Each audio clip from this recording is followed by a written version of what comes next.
He says, compare this moment to nothing. What he means by that is we are on a rock orbiting a star, hurling through infinity. 99.9999999% of the known universe is black, empty space. So if I took you, Casey, and I threw you into black outer darkness and space for one whole year. Yeah. No touch, taste, smell, sight, sound, nothingness. And then I threw you back into planet Earth right now. You're really grateful for your Be problems. really grateful. Yeah. So anytime you don't like a moment, compare it to nothing.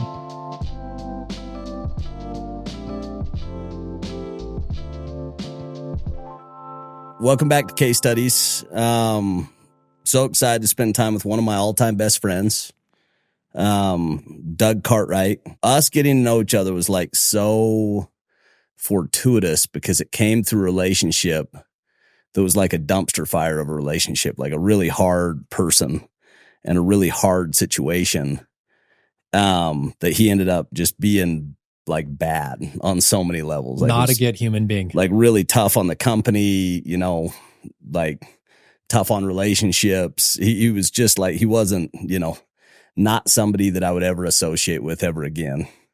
But he actually was the one that introduced me and you. And that's how we end up meeting. And from that relationship has come one of my favorite people, both for Chelsea and myself. You've been a special friend in our life, and we're always cheering for your wins and successes. And so it's so fun to get together and just kind of catch up on what's going on. So Doug Cartwright. Yeah, I remember too, when I got recruited into the industry, I remember feeling kind of like a little timid with this guy. I was like, I don't know, it doesn't feel aligned.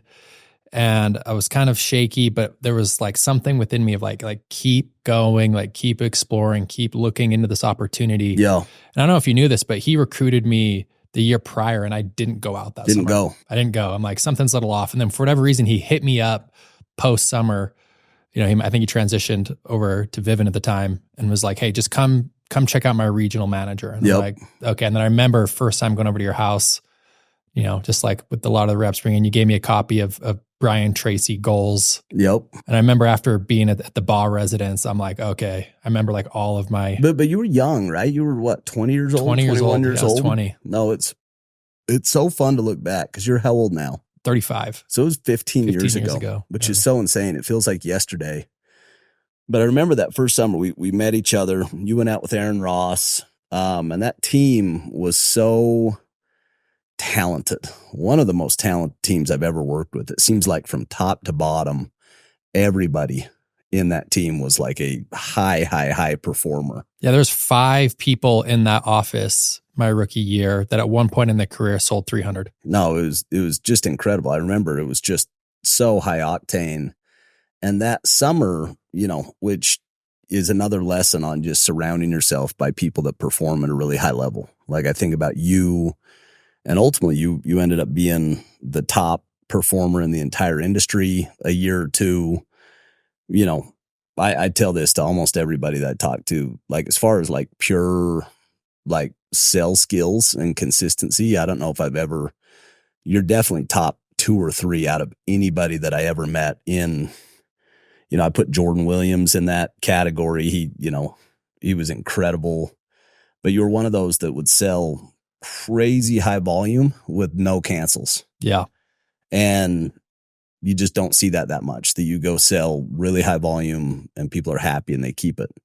Most of the time the higher the volume, there's higher cancellations and it's moving quicker. And yeah, the thing that was interesting too, looking back at it that first summer, I didn't realize, when it's the first opportunity in the sales industry, like there was no benchmark. Like I didn't know how things work. I didn't know how correlation was ran. I didn't know how training went. So I showed up and actually the 2 kind of co-managers, there was some friction and we actually didn't hold a meeting. Like there wasn't meetings in our office because it got chaotic because there was, the heads were butting. And so my first summer was the first year Vivint rolled out automation.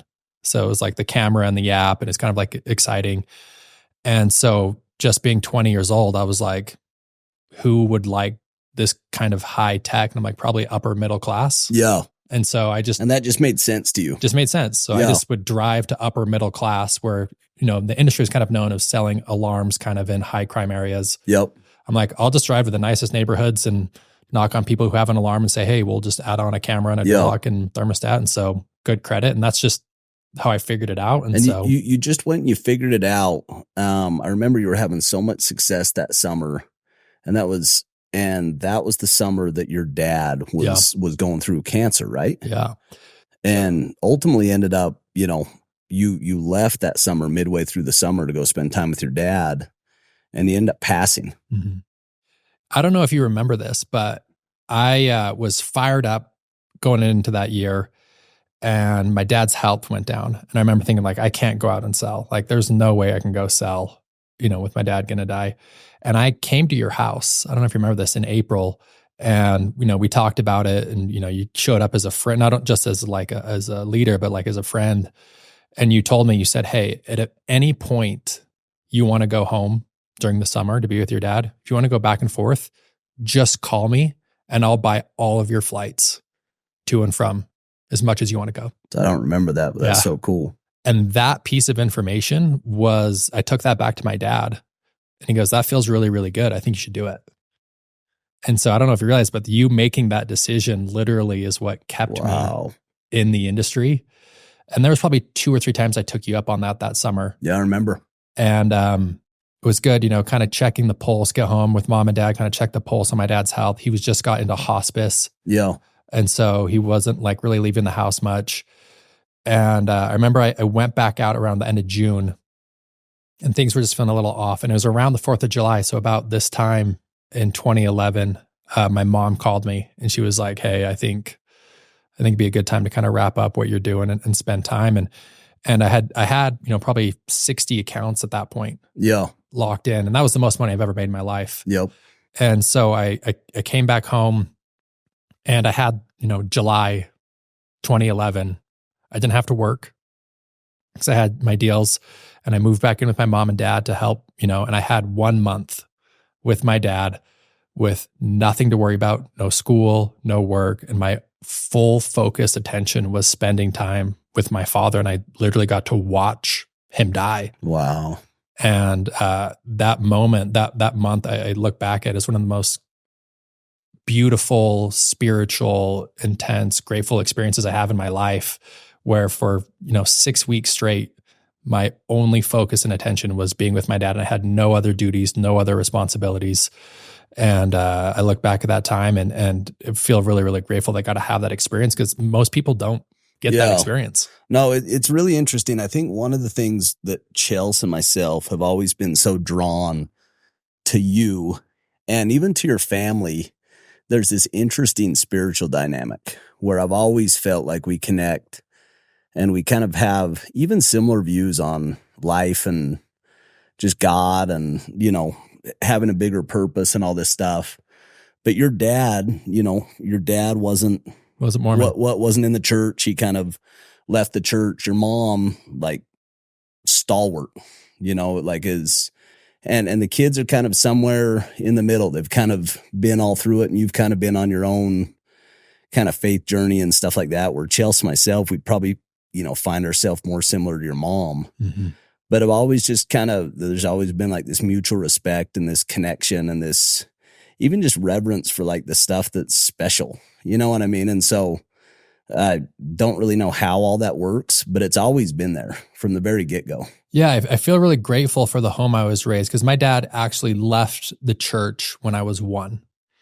And so I don't have any memories of him being active. Some of my siblings do, but I don't. And my mom is like the most pure. She's just Christ-like. The best way to describe her, she's Christ-like. She's deeply spiritual. Yeah. And she's very Christ-like. And she happens to be Mormon. She works for the church. She's an executive assistant, at the church. And so she's really involved.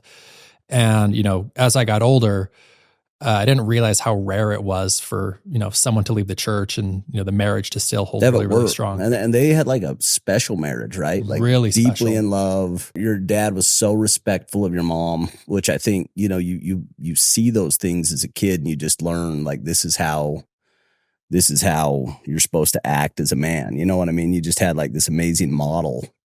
Yeah. I think the value system in our home that was foundational. Number one was love and respect. Yeah. More so than church, more so than, anything else. And so being raised in a home where church was an option. I wasn't raised in this really strict, intense church.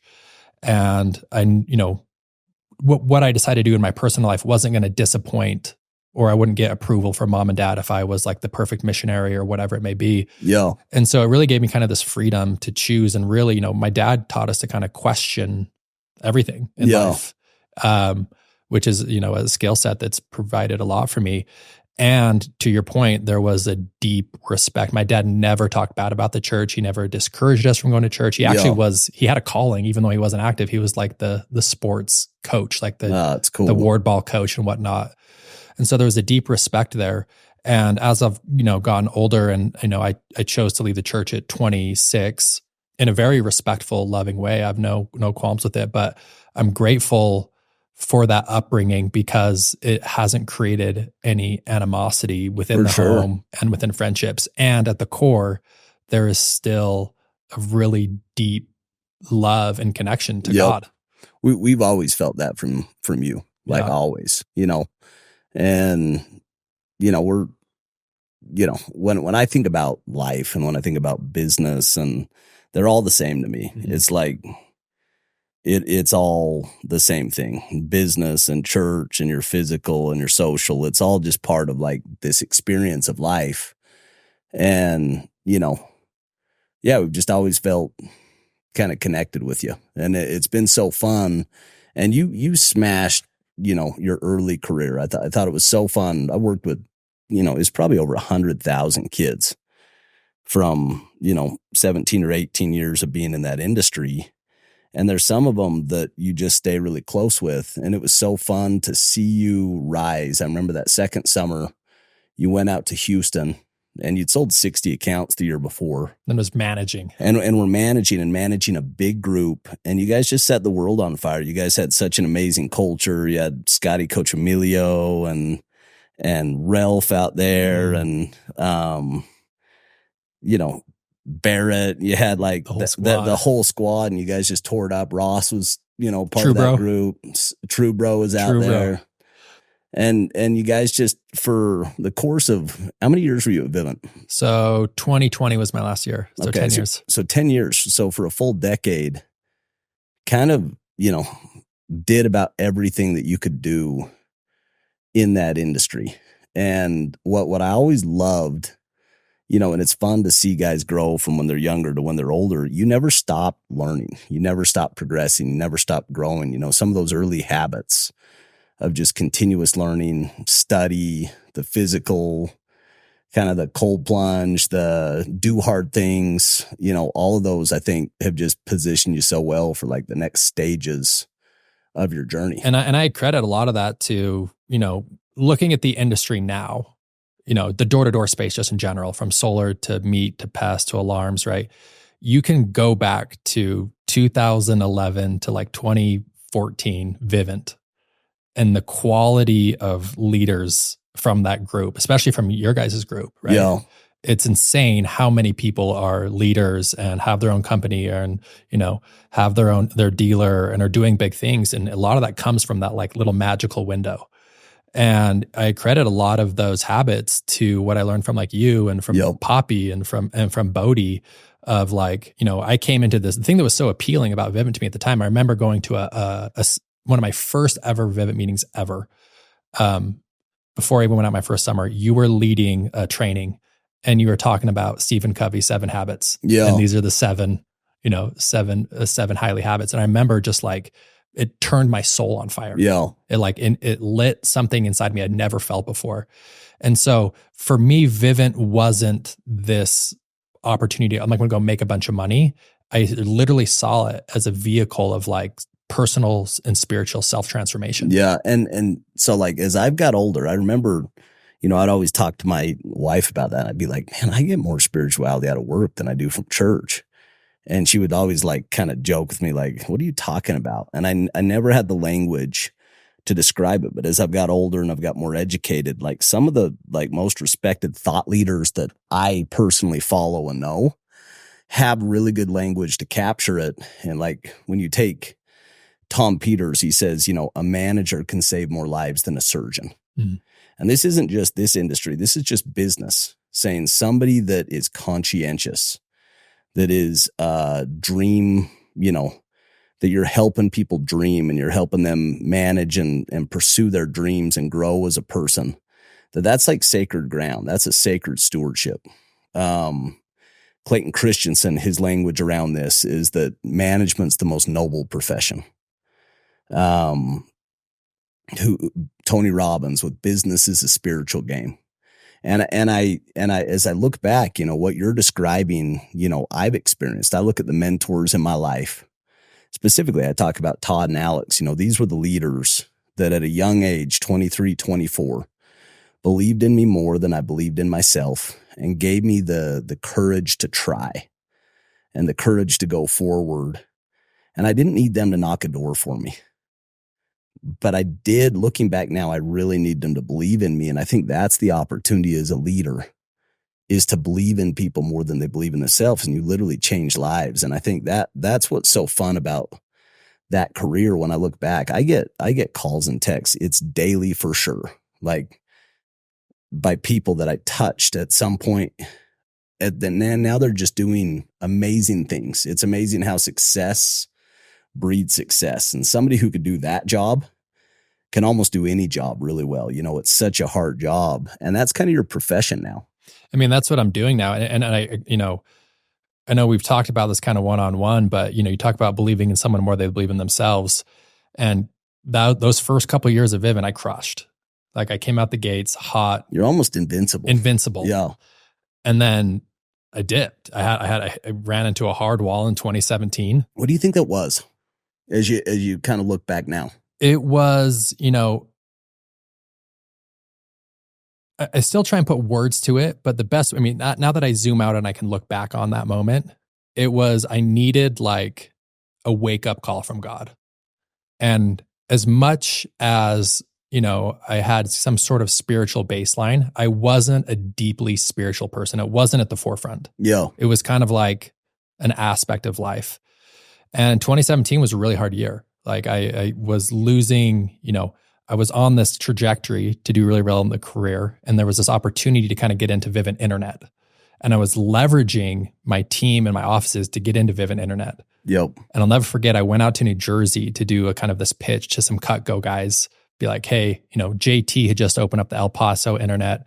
I was poised to do Vivint Internet in Dallas. And I'm like, I'm going to relocate. Yep. I told all of my sales reps, like, hey, we're doing internet now. All in. We're going all in. Just pitched a whole Cutco group in New Jersey. I was out there with Mendez. I literally walk out of that meeting, getting 100 people on board. Todd calls me and is like, hey, we're shutting down the Vivint Internet. You got to go back to alarms. And so I'm like, just crushed me. And I'm like, I have to go recommit everyone. I was losing my team. So work was getting really hard. I was kind of losing momentum. I'd just gotten broken up with. Like I thought I found like the love of my life. Like I was all in, crazy in love, get dumped.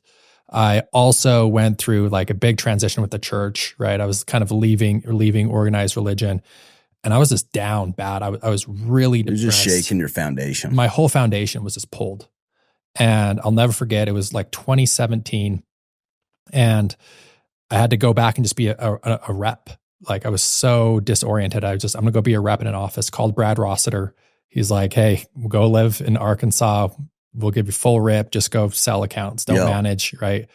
I'm living alone, completely depressed in Little Rock, Arkansas, having to go sell alarms, feeling unfulfilled. And I'll never forget, I remember walking in a neighborhood on kind of a busy road. And in the distance, I could see this red Corvette, and it was like ripping.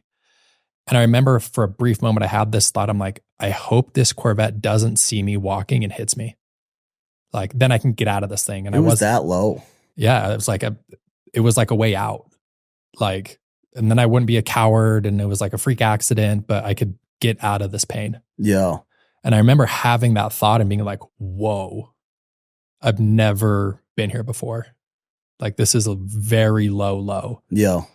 And was really scared because I didn't really have a baseline and foundation. And, so I ended up leaving that summer early. I'm like, I just got to get home. I want to be close to family. Yeah. I got to be the people that support me. And out of the blue, get a phone call from you. So I think this was a special experience for both of us. Yeah. And, people, like, when I think about when has God intervened in my life, and I have so many examples, I've got so many, they're not all the time, but they're annually, a couple times a year, where I can like physically see like, oh my gosh, like this was one. And I remember I was traveling that summer, and I just had this impression, and it was like, you need to call Doug and go on a road trip with Doug, which didn't make any sense. You were selling in an office, and we were going to go travel and go hit 2 or 3 offices in Arkansas. I remember messaging you, and you were just like, yeah, let's do it. And, I flew out there, and we connected, and we went on this road trip. And to this day, it's one of, the most special kind of couple of days in my life. And I didn't realize how low you were. Yeah. You know what I mean? Like, I didn't realize, because I'd experienced you at such a high level and almost just unshakable confidence and indestructible, like just, and, it was a point where you were just really vulnerable and you were really, low. And I remember just kind of spending a couple days with you and realizing like, yeah, like God is 100% in the details. There's something bigger at work. Yeah. The thing that was scary for me is I, went an unconventional route to do some healing, personal healing through psychedelic work. And at that time, that was like really taboo. It was early. Yeah, it was early. I was doing this in 2017. Obviously it's a little bit more, there's more information out there now, but 2017, it was like, you're crazy, you're doing drugs, you're going to get addicted. Like, and so I participated in I took the risk and did some of that and, got a lot of benefit of it at the time and really felt like I was outcasted. Like word kind of got out that I had done like ayahuasca, and people, I felt kind of like I got kicked off the island. And so I felt like, my friend group, my support group, Vivint, where I used to be the man, now I'm not even welcome there anymore. And so I was losing everything at one point. And you stepped in and we went on the ride, and I kind of shared some of those stories of, being in the jungle. And the only thing, as we stepped away from that experience, I'll never forget, we went and did that waterfall in Arkansas, and you just put your arm around me and you're like, hey, I want you to know I got your back and I support you and I love you. And that's all I needed. It was like someone I looked up to, a leader, a mentor in that industry, like didn't stab me in the back, and was still supported me, didn't outcast me. No, it's so interesting because like none of that stuff's ever bothered me ever. Yeah. Like, honestly, like the older I get, the less religious I get and the more spiritual I'd probably say I am. And I love organized religion. Yeah. Like the church for me is really important. I love the structure. I love the values. I like being able to model, habits and rituals for my kids. And, I like the message. But I also know that everybody's on their own journey.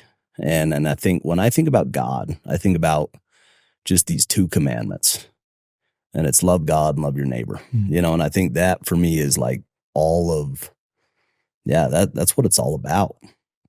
And I think about those little moments where you're like, what's it all about? And it's like when you got a buddy that's hurting, and you can just be there for them. You don't even need to say anything, but just be there and just acknowledge them, for like just being great, just being a great person. It's crazy how all of us have had that from time to time where we're at a low spot and somebody's just there for us. And I think the opportunity is to be that consistently for other people.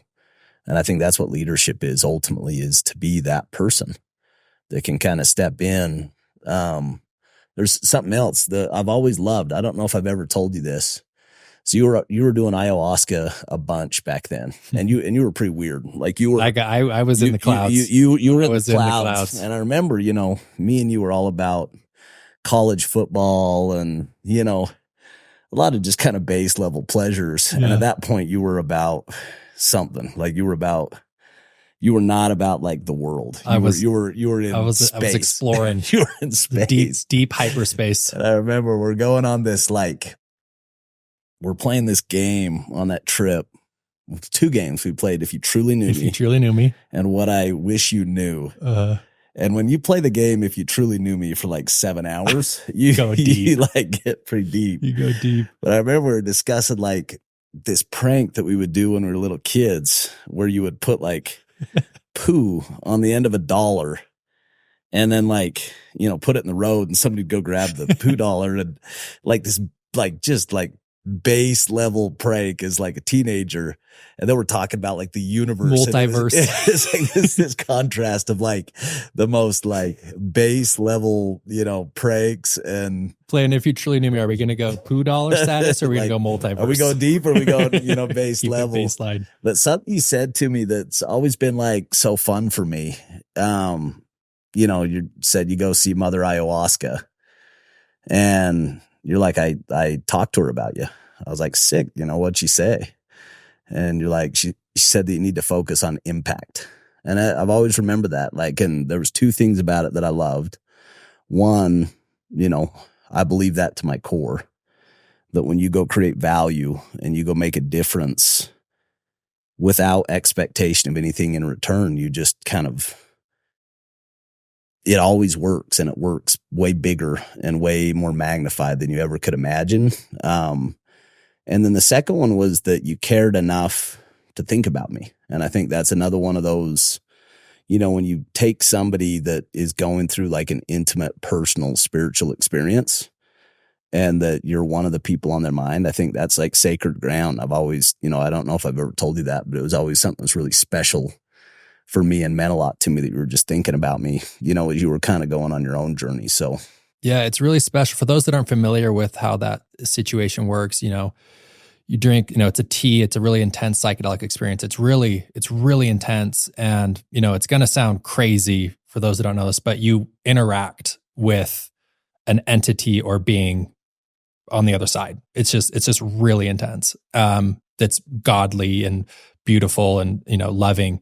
And they basically kind of show you about your life and show you maybe some potential blind spots and where some healing are. And it's really insightful.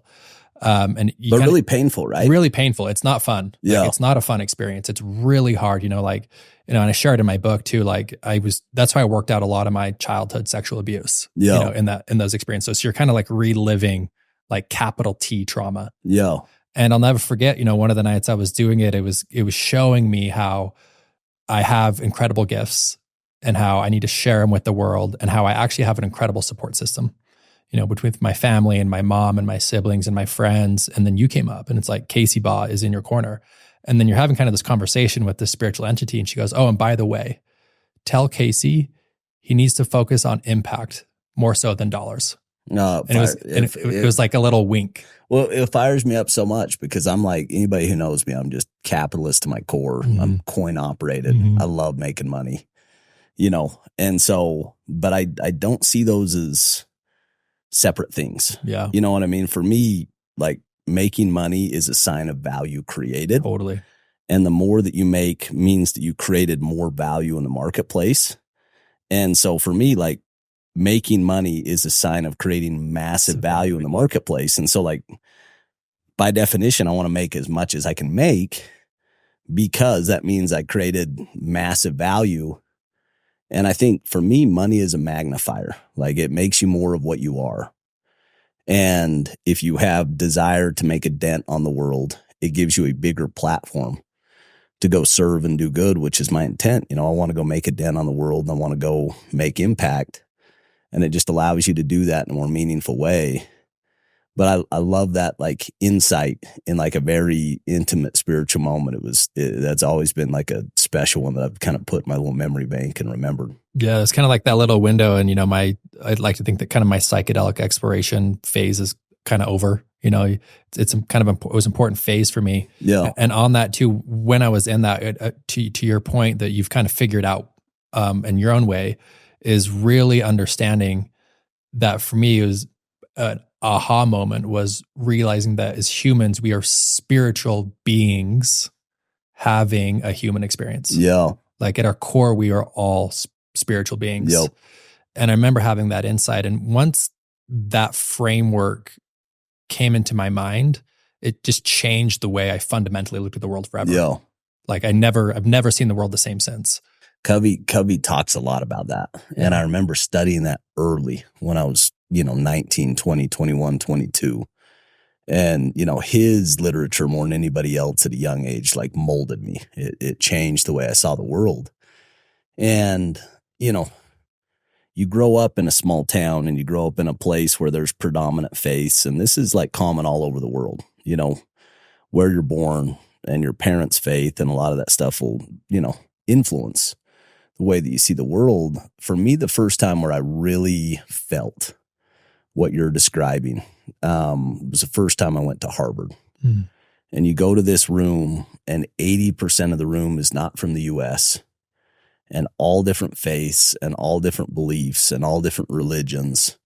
And when you go spend time with people, you just realize like all of us are on our own journey and we're doing the best we can. And you just like, for me, it like my ability to like love people more and just like see them where they're at and just not have crazy high expectations other than just to love them. It's been beautiful. Like I've seen the world in a more beautiful way since that experience. Less judgment, more love, It's the Ram Dass quote of we're all just walking each other home. Yeah. Right. We're all on our own journey in our own way, learning our own lessons in our own time through our own experiences. Yeah. Just on this path of spiritual evolution and growth. So talk to me about leadership. You've worked with some phenomenal leaders, and I would say that you're a phenomenal leader. Like you're a great leader. What are the characteristics of leadership that fire you up the most, or what are your operating principles? I think leadership really, and these aren't my words, but it's defined, the one that sticks to me is leadership is just influence, right? And that's all it is. It's not a title. It's not someone you putting in a position. It's do you have the ability to influence others to help them step into the best version of themselves. Yep. Right. And so for me, in my role at Alchemy Sales Coaching, right, I work with hundreds of people. And talk a little bit about that. This is your company. This is what you're doing full time right now. Yeah. And I feel like Alchemy Sales Coaching was a calling. I had no plans to actually start out. I was actually starting the daily shifts, right? Yeah. You're part of that investment, right? And that was what I thought I wanted to do. And then life literally was like, no, you're doing this. Yep. And way Alchemy Sales Coaching started was I'm building an app, I'm building an online platform, I'm building, like a meditation kind of concept. And Zach Anderson, right, our dear friend, hits me up and says, hey, can I pay you to be my mentor? I'm like, what do you mean? He's like, can I pay you if like you just teach me your philosophies on life, on sales, on leadership, on recruiting? I'll pay you if you just teach me all this stuff. So I'm like, okay, sure. So Zach signs me a check and then he starts referring me out to people. Yeah. And I'm just like, whoa. And so I felt like I was called to start Alchemy. What Alchemy Sales Coaching is, it's a personal development platform, physical, mental, emotional, and spiritual health designed for those in sales. Yeah. So it's kind of like all my favorite things. It's kind of one of one though. Like there's just not other people that are doing it. Like there's a lot of people who do sales coaching. Mm-hmm. And I think that's why I refer so many people to you. Like I'm not in that space anymore. Yeah. But when there's somebody that's young and hungry and ambitious, I'll always refer them to you just because of that. Like people are whole people. Yep. And they have holistic needs. And what you're describing when you're at your lowest point is spiritually you're hurting. Mentally you're probably not growing the way that you're used to growing. Socially, your friend group is getting blown up. And financially, you weren't in a great spot financially. And so you go take all these things of, stability and even your physical body. You weren't in, like I look at you now, you're in fantastic shape. You look good. You're healthy. but there was just probably like habits and rituals that you'd gone away from Yeah. that had, you know, put you in a spot that you weren't optimal. Yeah. And because that your performance wasn't optimal outside of, you know, not being happy, you weren't performing at a high level, where the opposite's true. Like there's been other times where you're never been more dialed mentally. You're kind of on the cutting edge of studying the very best people. You know, physically, you're getting your workouts. Spiritually, there's like a beautiful connection with God, and you're serving people, and you've got a lot of contribution and meaning. And physically, the byproduct of that is, you know, the best thing with sales is that there is a scoreboard, and there is a direct correlation between the value created and the dollars that you claim. And that's actually very rare in business, to have your personal job have a live scorecard that everybody sees. Very similar to like sports or whatever it is. Like if you're dominating, everybody sees it. And if you're not, like you don't get paid. Like 100% commission sales is about as extreme as that gets. And that was always so empowering for me.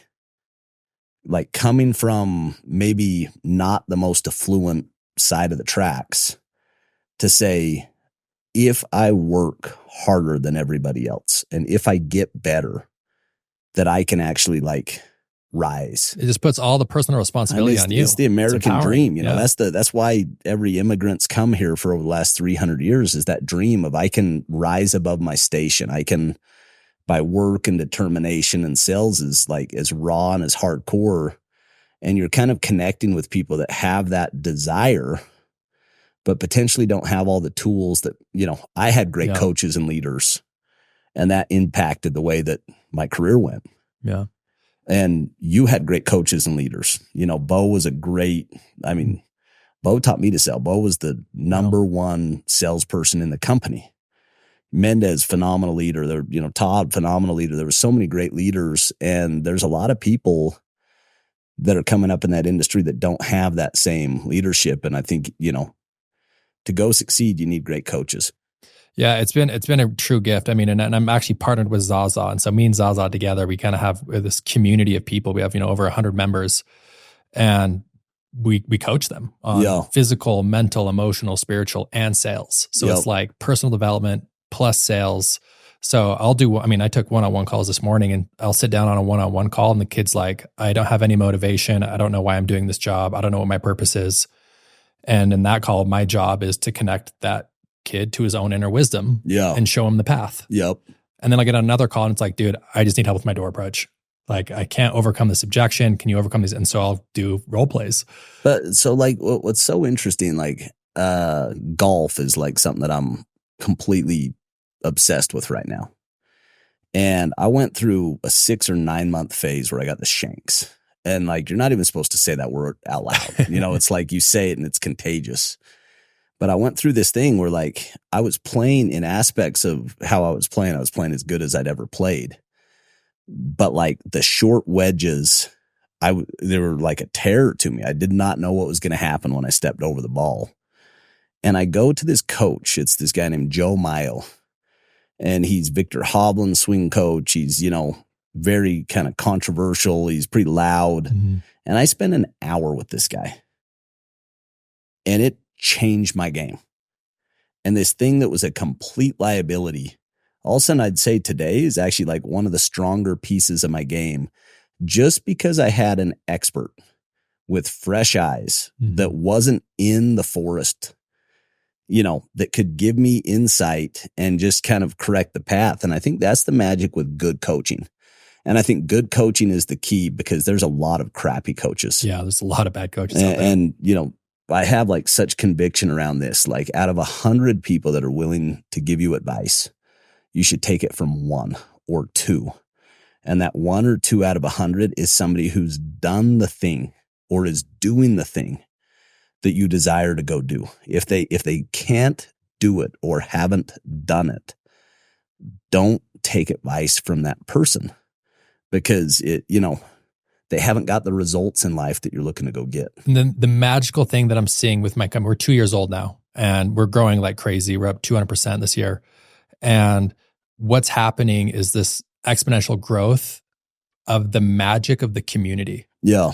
You put, we started small, 15, 20 people. Now we're over 100 of people who are committed on a monthly, weekly, daily basis of accountability. And that type of person who's drawn to that is someone who's big picture, optimistic, wants to go take over the world. And then what happens is you put all of these people in the room together. Yeah. There's just a lot of magic that comes about. It's magic. So I throw these events 3 times a year, right? You saw the progression from 2 years ago to last year. Of course. And just bringing, it's almost like my role now is I'll do the one-on-one coaching, but I got to just get out of the way. Yeah. And just let the magic of this community, who are people who are optimistic, enthusiastic, want to be into investing, want to take care of their physical health, their mental health, want to be top performers, want to be leaders, want to make impact, right? Want to have influence on each other all across the country. We can put them all in the room together and just magic happens. Yeah. And so you talk about leadership, where I think a lot of leadership for me is, my main goal when I work with someone one-on-one is I actually don't want to, first step is I don't want to help this person get what they want. That's not my goal. Yep. I don't want to help them get what they want and avoid what they don't want. My goal is I want to help train this person to become the type of person who can handle anything that comes their way. Yep. Right. Can I turn someone into, because we all know life does not happen the way we think that it should at all. Like there's crazy things that come in, divorce and bankruptcy and economy and health, right? We know life is going to unfold in ways we can't predict. Yeah. So how do I become the type of person who could handle whatever comes my way? And my main job as a coach is to connect a person to their own inner wisdom and make that path super clear. Yeah. But you think of it, that's probably the theme with every great coach. Mm-hmm.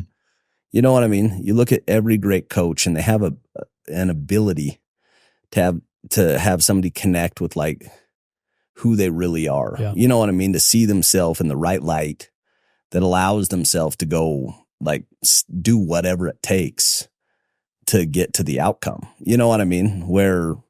And that's the difference. Like it's tough to beat somebody that won't quit. Yeah. And if you can inspire somebody, just keep going until you get it. Yeah. But then also like deliberate practice matters a lot. You think, there's all this data on the difference between practice and deliberate practice. And deliberate practice is doing the right stuff. If you do the wrong stuff, all you're doing is ingraining worse habits, and so it's really making sure that, when you're cutting the root and not hacking at the leaves. Yeah, the core and true principles for sure. Like you've got to have the fundamentals down there. For sure on a short-term basis, there are tactical things we can help with. Like, okay, work on your approach here. Make sure you've got a pullback here. This is how you recruit. This is how you manage a team. But on the big picture, my belief is that as humans, we all want the same thing.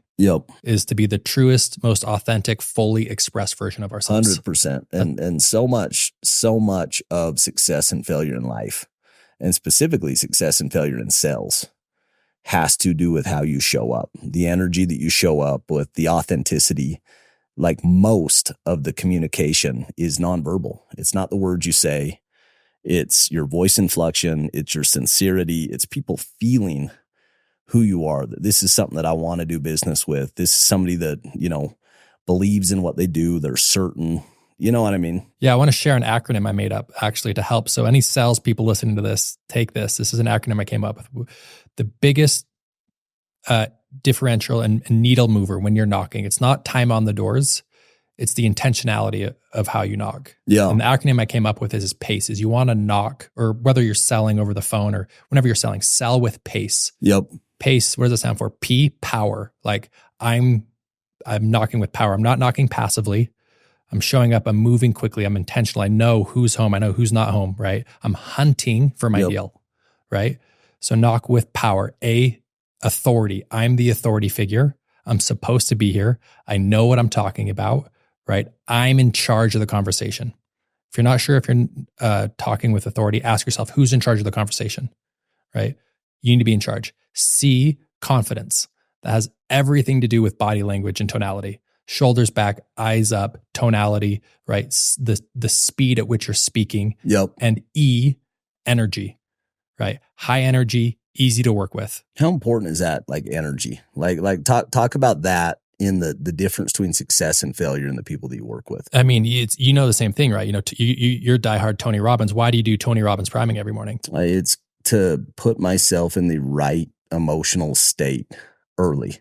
Yeah. Like, for me, how I show up with my kids, with my wife, in a business transaction, with my team, like it's the difference between them. Like you kind of have to inject into them positivity and good vibes and belief. And the opposite's true. If you show up with low energy, what you're communicating is, the opposite of that. It's hesitancy, it's doubt, it's fear. You know what I mean? Yeah. And we break that down. I can simply look at it and say, hey, that life is a transfer of energy. 100%. That's all it is. Sales for sure. Sales for sure is a transfer of energy. Life is a transfer of energy. And because it moves the needle that much, when I wake up in the morning, I tell myself my job, Doug Cartwright's job, is to get into peak state. Yep. That's what I do for a living. 100%. More so than being a leader, than owning a business, being a sales rep. My job is to get into peak state. Rereading a book last night by Peter Drucker. I don't even know how it found itself on like my bedside shelf, but it's a little book. It's called Managing Oneself, and it's fantastic. And I'm going through and it's literally describing that. He wrote this thing 50 years ago, and how the difference between successful people and non-successful people is their ability to manage themselves, to manage their emotions. And he gives tremendous amount of context that for most of the world, this wasn't as relevant.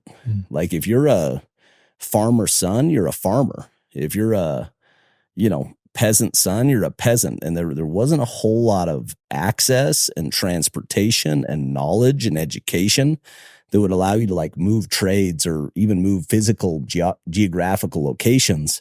But in the knowledge worker age, in the age that we live in right now, you have choices. And you can actually kind of be whatever you want to go be in life.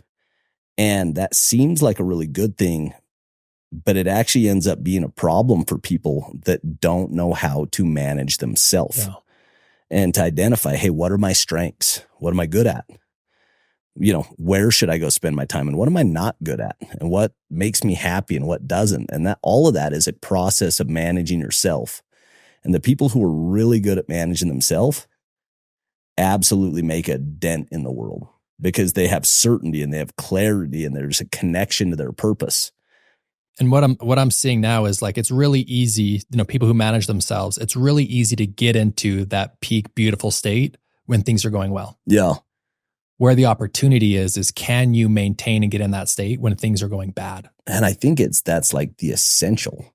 That's everything. Is like you have to be able to pick yourself up and get in a great state when things are rough outside. That's where the great leaders emerge. And can I tell you my last 10 days? Yeah. 10 days ago, ready? I was just telling these guys, as we walked in. So first, this is literally my last 10 days. 10 days ago, I pride myself in never breaking an iPhone. Out in my garage, drop my iPhone, shatters. I'm like, cool, no big deal. Next day, I'm also working on a podcast. I haven't released my episodes yet. I booked a world famous comedian, hundreds of thousands of followers. She's been on Rogan. We had an amazing conversation. I go to upload the audio, critical error, lost the audio. The whole thing. Oh my gosh. The next day I'm in Phoenix, right? I fly to Phoenix to do a speaking gig for a solar company. My girlfriend calls me at 11 p.m. Hey, someone just stole your catalytic converter off your car. Great. Wake up the next morning, give the speaking gig. I brought my camera crew. Critical error, lose all the footage on the camera crew. I get back to Venice Beach Saturday. I've gained a little bit of weight, so I'm going to try the semaglutide thing, right? It's a phrase. I used the wrong syringe. I inject myself 10x. I poisoned myself with semaglutide. For 5 days, I've never been more sick. I'm throwing up. I'm nauseous. I can't think straight. I'm in bed. I have to cancel all of my calls. I should be laughing at you. Right. It's like a comical, just dying. I'm dying. I'm hugging the toilet. I didn't eat for 3 days. I've lost 17 pounds in 10 days. It worked. It worked. Miserable. Okay. I finally make a recovery with my semaglutide. Me and my girlfriend decide to end our relationship. We break up. Right. So things don't end well. So I'm like, I have to go to Utah because she has to move out. Right. We were living together. So I'm here in Utah while she's moving out right now. And I'm like down bad. I finally am like, hey, I'm just going to work from home in Utah. I pull up my MacBook after my flight. massive crack right down the middle of my MacBook screen. This is my last 10 days. Just feeling like some opposition right now. And what's really beautiful about it, you know, I've had a lot of resistance and I'm just like down bad, like collecting L's right now. And in my coaching, my main kind of message for the summer has been, as guys are going through lulls, I'm like, hey, you've got to keep up your state. You got to keep up your state, right? You don't have a sales problem. You have a state problem. Yeah. Right. And I'm like, wow, like I got to live this. God is finally saying, hey, cool. Right. It's easy to get into peak state when things are good. Can you get into peak state when things are bad? And that's my opportunity. It's like, wow, finally, like, thank you, life, for this opportunity to practice this when I'm down bad. No, I think about this Tony Robbins quote where he says, you know, the biggest problem that we have in life is that we have this idea that we shouldn't have problems. Mm-hmm. And problems are a sign of life. Problems are an opportunity to grow. And if something is really vexing us, what life is really telling us is you need to grow. You need to get bigger. You need to become the type of person that can overcome this thing. And until you do, you're just going to wrestle with this thing. Yeah. And, you know, it's easier said than done. You know, right now you're in it. But I think, you know, going back to this biblical proverb of where there is no vision, the people perish, it's so important to have this compelling view of the future. If you have this compelling view of the future, and this applies to sales, this applies to everything, you can put up with a lot of hard days. You can put up with a tremendous amount of resistance if you have this faith and this belief in the future. But if you don't, that's where you just kind of get paralyzed and you know what I mean? You get lost in the quagmire. And the reality is there's a lot of it. You know what I mean? What you're describing is hard. It's not fun. But there's people who have it a lot worse than you. Totally. You know what I mean? And taking 10 minutes to think about the world and 7 billion people and the problems that they deal with and the problems that you're dealing with, like your MacBook has a crack in it. Like, so I want to take you one step deeper on this. This is what I learned from Michael Singer, who's like, so Stephen Covey to you is who Michael Singer is to me, right? Untethered Soul Surrender Experiment. He says, anytime you're unhappy with how life is unfolding, he says, compare this moment to nothing. What he means by that is we are on a rock, orbiting a star, hurling through infinity. 99.9999999% of the known universe is black, empty space. There's nothing going on out there. There's so much space. And we are dropped down here. We have this one experience where there's something going on. So if I took you, Casey, and I threw you into black outer darkness in space for one whole year. No touch, taste, smell, sight, sound, nothingness. And then I threw you back into planet Earth right now. Be really grateful for your problems. Be really grateful. So anytime you don't like a moment, compare it to nothing. No, that's beautiful. We got to wrap. Something that's important to me, and it's specifically important with people that are of different faith, is to talk about this question of faith and how has faith affected your journey and how does it all fit? And when you think about faith and belief and contribution, how does that drive you in kind of behavior and like what you want to go do in life? Yeah, it's a great question. I think I do believe in a higher power. I believe in a higher intelligence. I don't know if it's a guy in a beard and a robe on a throne or a just intertwined, interdimensional connection of energy. I don't know. But I do believe in something that loves me beyond comprehension. And that I get this human experience. I'm going to be here for roughly 80 years statistically. And in that time, you know, we are here, we learn through experiences, and that my opportunity is to be a force for good and to leave every moment I interact with better off because I was there. And so for me is I feel like for me to fully express myself, to be the truest, most authentic version of Doug, a lot of that is through serving life. And by serving life, by serving the moment and being my best version of myself. You feel a stewardship. It's my responsibility. Yeah, you feel a responsibility to. And when I fulfill it, it's incredibly fulfilling. Like that's where my fulfillment comes from, is by surrendering to the universal forces. I call it the universe, you call it God.